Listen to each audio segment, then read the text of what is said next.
कारण विधिमंडळ नेत्याची निवड ही राजकीय पक्षाकडून केली जाते असा युक्तिवाद देखील सिब्बल यांनी केलेला आहे। त्यामुळेच विधिमंडळ पक्ष फुटला म्हणजे राजकीय पक्ष फुटला असं होत नाही असा उल्लेख देखील सिब्बल यांनी केला। वेगवेगळ्या पक्षाची वेगवेगळी रचना असते। तिन्ही न्यायमूर्तींमध्ये आपापसामध्ये आता संवाद जो आहे तो सध्या सुरू झालेला आहे। पक्षाच्या कार्यकारिणीमधील संदर्भात चर्चा होते। वेगवेगळ्या पक्षाची वेगवेगळी रचना असते असं सिब्बल यांच्याकडून युक्तिवादादरम्यान सांगितलं करण्यात। तीनही न्यायमूर्तींमध्ये आता आपापसात चर्चा सुरू आहे। सिब्बल यांच्याकडनं जे मुद्दे मांडण्यात आलेले आहेत त्यानंतर आता तीनही न्यायमूर्तींमध्ये चर्चा सुरू आहे। जिल्हा प्रमुख आणि पक्षाच्या नियुक्त्या सुद्धा तशाच आहेत असा युक्तिवाद सिब्बल यांनी केलेला आहे। वेगवेगळ्या पक्षाची वेगवेगळी रचना असते असं सिब्बल यांच्याकडून सांगितलं जात आहे। आता तिन्ही न्यायमूर्तींमध्ये आपापसामध्ये चर्चा सुरू आहे। पक्षामध्ये येता लाभ घेता नंतर म्हणता की पक्ष लोकशाही विरोधी असा युक्तिवाद सिब्बल यांच्याकडून करण्यात आलेला आहे। पक्ष लोकशाही मार्गाने आहे की नाही हे ठरवणार कोण असा देखील युक्तिवाद त्यांनी केला। पक्षात येता लाभ घेता नंतर म्हणता की लोकशाही विरोधी आहे असा युक्तिवाद सिब्बल यांनी केलेला आहे। निवडणूक आयोगाच्या निर्णयावर प्रश्न उपस्थित सिब्बल यांच्याकडून करण्यात आलेला आहे आणि पक्ष लोकशाही मार्गाने आहे की नाही हे ठरवणारा आयोग कोण असा सवाल सिब्बल यांच्याकडून उपस्थित करत युक्तिवाद करण्यात आलेला आहे। तर विधिमंडळ पक्षामध्ये फूट पडली आणि निवडणूक आयोगाने मात्र राजकीय पक्षामध्ये फूट पडल्याचा सांगितलं आणि निर्णय दिला असा युक्तिवाद कपिल सिब्बल यांच्याकडून करण्यात आलेला आहे। पक्षाच्या कार्यकारिणीमधील सदस्य निवडून आलेले आहेत असं देखील सिब्बल यांनी म्हटलं। जिल्हा प्रमुख पक्षाच्या नियुक्त्या सुद्धा तशाच आहेत असा युक्तिवाद सिब्बल यांनी केलेला आहे। वेगवेगळ्या पक्षाची वेगवेगळी रचना असते असं त्यांच्याकडून सांगण्यात आलंय। पक्षामध्ये येता लाभ घेता नंतर म्हणता की पक्ष लोकशाही विरोधी असा युक्तिवाद त्यांच्याकडून करण्यात आलाय। तर पक्षाच्या घटनेसंदर्भामध्ये इथे युक्तिवाद केला जातोय। त्यानंतर बाळासाहेबांच्या मृत्यूनंतर घटनेमध्ये दुरुस्ती करण्यात आली। निवडणूक आयोगाची त्याला मान्यता होती। राष्ट्रीय कार्यकारिणीची बैठक देखील यासाठी झाली होती असा युक्तिवाद सिब्बल यांनी मागच्या सुनावणीमध्ये केलेला होता। तर पक्ष लोकशाही मार्गाने की नाही हे ठरवणारा आयोग कोण असा सवाल या ठिकाणी सिब्बल यांनी केलेला आहे। वेगवेगळ्या पक्षाची वेगवेगळी रचना असते असं देखील सिब्बल यांनी म्हटलेलं आहे। निवडणूक आयोगानं विधिमंडळामधलं बहुमत बघितलं, पक्षीय बहुमताकडे दुर्लक्ष केल्याचं सिब्बल यांच्याकडून युक्तिवादादरम्यान सांगण्यात आलेलं आहे। जिल्हा प्रमुख आणि पक्षाच्या नियुक्त्याही तशाच आहेत असं सिब्बल यांच्याकडून युक्तिवादादरम्यान सांगण्यात आलेलं आहे। पक्षाच्या निवडणुकीबद्दल आयोग ठरवत नाही असं सिब्बल यांच्याकडून सांगितलं जात आहे। तर सेना बाळासाहेबांच्या नावानं पक्ष स्थापन झाला असं देखील कपिल सिब्बल यांनी युक्तिवाद करताना म्हटलंय। तीनही न्यायमूर्तींमध्ये सध्या आपापसात चर्चा सुरू आहे। कपिल सिब्बल यांनी जो युक्तिवाद केलेला आहे त्या संदर्भात न्यायमूर्तींमध्ये सध्या चर्चा सुरू आहे। एकूणच पक्षाची घटना, राजकीय पक्ष आणि विधिमंडळाचा पक्ष वेगळा, तसंच पक्षामध्ये लोकशाही आहे की नाही हे ठरवण्याचा अधिकार निवडणूक आयोगाला नाही असे मुद्दे कपिल सिब्बल यांनी या ठिकाणी मांडलेले आहेत। एकूणच जर पाहायला गेलं तर आताच्या या युक्तिवादामध्ये कपिल सिब्बल यांनी निवडणूक आयोगाच्या निर्णयावर अनेक प्रश्न उपस्थित केलेले आहेत। 1999च्या घटनेचा दाखला त्यांनी दिलेला आहे, 2018च्या घटनेचा दाखला त्यांनी दिलेला आहे आणि प्रमुख नेता हे पद घटनेमध्ये 2018ची पक्ष घटना असंविधानिक तर नोंदणी का रद्द केली नाही असा सवाल या ठिकाणी कपिल सिब्बल यांनी केलेला आहे।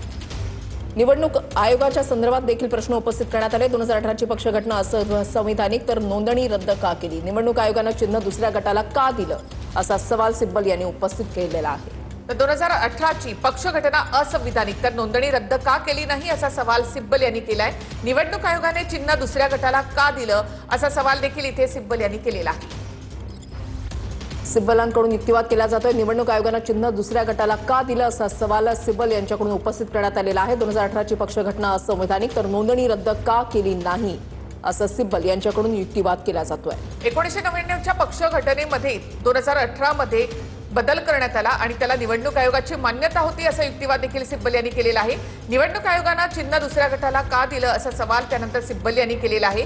2018ची पक्ष घटना असंविधानिक तर नोंदणी का रद्द केली नाही असा सवाल देखील सिब्बल यांनी इथे केलेला आहे। आम्ही लोकशाही तत्वावर काम करत नव्हतो तर नोटीस का दिली नाही असं सिब्बल यांच्याकडून या ठिकाणी युक्तिवादादरम्यान बोललं जात आहे। तर पक्षाच्या घटनेवर प्रश्नचिन्ह उपस्थित करण्यात आल्यानंतर सिब्बल यांच्याकडनं हा युक्तिवाद करण्यात आलेला आहे।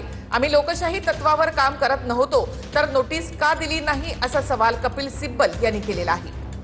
शिंदेच्या वकिलांकडून काही प्रश्न उपस्थित करण्यात आलेले होते की लोकशाहीच्या मार्गाने काम केलं जात नव्हतं असा सवाल उपस्थित करण्यात आलेला होता आणि आता सिब्बल यांच्याकडून युक्तिवादादरम्यान हे बोललं जात आहे की आम्ही लोकशाही तत्वावर काम करत नव्हतो तर नोटीस का दिली नाही असा सवाल त्यांच्याकडून उपस्थित करण्यात आलाय। तर निवडणूक आयोगाच्या एकूणच भूमिकेवर या ठिकाणी सिब्बल यांनी प्रश्नचिन्ह उपस्थित केलंय। आयोगानं नोटीस दिली नाही, सुनावणी सुद्धा घेतली नाही असं सिब्बल यांनी म्हटलेलं आहे। सुनावणी शिवायच थेट पक्ष आणि चिन्ह शिंदेंना दिलं असा युक्तिवाद कपिल सिब्बल यांनी केलेला आहे। आम्ही लोकशाही तत्वावर काम करत नव्हतो तर नोटीस का दिली नाही? आयोगानं नोटीस दिली नाही, सुनावणी सुद्धा घेतली नाही। सुनावणी शिवाय थेट पक्ष आणि चिन्ह शिंदेंना दिलं असं थेट बोट आता सिब्बल यांच्याकडून ठेवण्यात आलेलं आहे। तर आम्ही लोकशाही तत्वावर काम करत नव्हतो तर त्यावेळेला नोटीस का दिली नाही असा सवाल या ठिकाणी सिब्बल यांनी केलेला आहे। कपिल सिब्बल घटनेच्या कलम 19 बद्दल माहिती देत आहेत। महत्त्वाची अपडेट्स आपण या ठिकाणी पाहताय। सिब्बल यांच्याकडून आता घटनेच्या कलम 19 बद्दल माहिती दिली जाते। शिवसेना पक्ष आणि चिन्ह सुनावणी संदर्भातले प्रत्येक अपडेट्स आपण या ठिकाणी पाहताय। सिब्बल यांच्याकडून निवडणूक आयोगाच्या निर्णयावर प्रश्न उपस्थित केले जात आहेत। कलम 19 बद्दल आता कपिल सिब्बल यांच्याकडून माहिती दिली जाते। 2018 ची पक्ष घटना असंवैधानिक तर नोंदणी रद्द का केली नाही? निवडणूक आयोग चिन्ह दुसऱ्या गटाला कसं देऊ शकतं असा युक्तिवाद सिब्बल यांच्याकडून केला जातोय। 2018 ची पक्ष घटना असंविधानिक तर नोंदणी का रद्द केली नाही? निवडणूक आयोग चिन्ह दुसऱ्या गटाला कसं देऊ शकतं असा सवाल या ठिकाणी सिब्बल यांनी केलेला आहे। तर 2018 ची पक्ष घटना असंविधानिक तर मग निवड रद्द का केली नाही? निवडणूक आयोग चिन्ह दुसऱ्या गटाला कसं देऊ शकतं असा या ठिकाणी सिब्बल यांनी युक्तिवाद केलेला आहे। पक्षामध्ये लोकशाही नव्हती तर मग त्याची नोटीस निवडणूक आयोगानं पक्षाला का दिली नाही? त्या संदर्भातली सुनावणी का घेतली नाही असा सवाल देखील सिब्बल यांनी युक्तिवादाच्या वेळेला केलेला आहे। कपिल सिब्बल घटनेच्या कलम 19 बद्दल सध्या माहिती देत आहेत। त्याचा उल्लेख त्यांच्याकडून या ठिकाणी केला जातोय। प्रत्येक अपडेट्स आपण TV9 मराठीवर पाहताय। कपिल सिब्बल यांच्याकडून जोरदार युक्तिवाद केला जातोय। 1999च्या घटनेबद्दल 2018च्या घटनेबद्दल त्यांच्याकडून माहिती देण्यात आलेली आहे। निवडणूक आयोगाच्या निर्णयावर प्रश्न उपस्थित करण्यात आलेले आहेत आणि आता त्यांच्याकडून कलम 19 बद्दल माहिती जी आहे ती दिली जाते। लोकशाही तत्वावर जर आम्ही काम करत नव्हतो तर नोटीस का दिली नाही असा सवाल त्यांनी या ठिकाणी उपस्थित केलाय। आम्ही लोकशाही तत्वावर काम करत नव्हतो तर नोटीस का दिली नाही? आयोगानं नोटीस दिली नाही, सुनावणी सुद्धा घेतली नाही। हा मुद्दा सिब्बल यांच्याकडून कोर्टामध्ये नमूद करण्यात आलाय। सुनावणी शिवाय थेट पक्ष आणि चिन्ह शिंदेंना दिलं। आम्ही लोकशाही तत्वावर काम करत नव्हतो तर नोटीस का दिली नाही असा युक्तिवाद सिब्बल यांच्याकडून केला जातोय।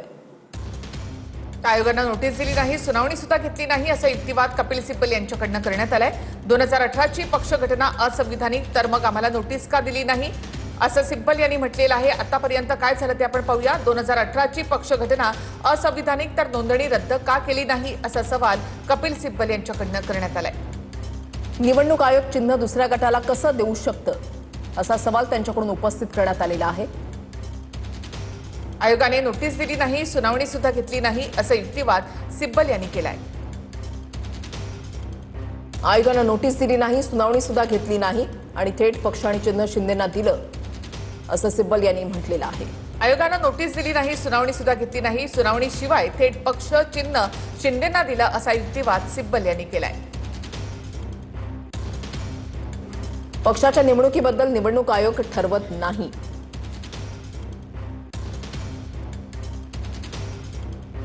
शिवसेना आतापर्यंत सुनावणीमध्ये काय काय झालं ते आपण इथे पाहतोय। पक्षात येता, लाभ घेता, नंतर म्हणता की पक्षामध्ये लोकशाही नाही किंवा पक्ष लोकशाही विरोधी आहे असा युक्तिवाद सिब्बल यांनी केलेला आहे। सिब्बल आणि सरन्यायाधीशांमध्ये समाजवादावर सध्या चर्चा सुरू असल्याची अपडेट्स आहेत। प्रत्येक व्यक्ती समाजवादी आणि लोकशाहीवादी असं सिब्बल यांच्याकडून सांगितलं जात आहे। सिब्बल आणि सरन्यायाधीशांमध्ये समाजवादावर चर्चा सुरू आहे। तर प्रत्येक व्यक्ती समाजवादी आणि लोकशाहीवादी आहे असं सिब्बल यांनी म्हटलेलं आहे। सिब्बल आणि सरन्यायाधीशांमध्ये समाजवादावर चर्चा सुरू आहे। निवडणूक आयोगाच्या निर्णयावर प्रश्न उपस्थित सिब्बल यांच्याकडून करण्यात आलेले आहेत। सिब्बल आणि सरन्यायाधीशांमध्ये समाजवादावर चर्चा सध्या सुरू आहे। प्रत्येक व्यक्ती समाजवादी आणि लोकशाहीवादी असं सिब्बल यांच्याकडून सांगितलं जात आहे। शिवसेना पक्ष आणि चिन्हासंदर्भातल्या सुनावणीचे अपडेट्स आपण TV9 मराठीवर पाहताय। कपिल सिब्बल घटनेच्या कलम 19 बद्दल माहिती देत आहेत।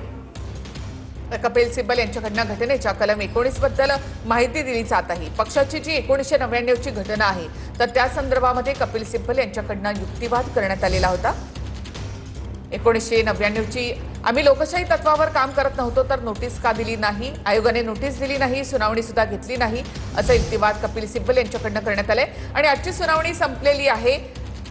महत्त्वाची बातमी आपण पाहताय। आज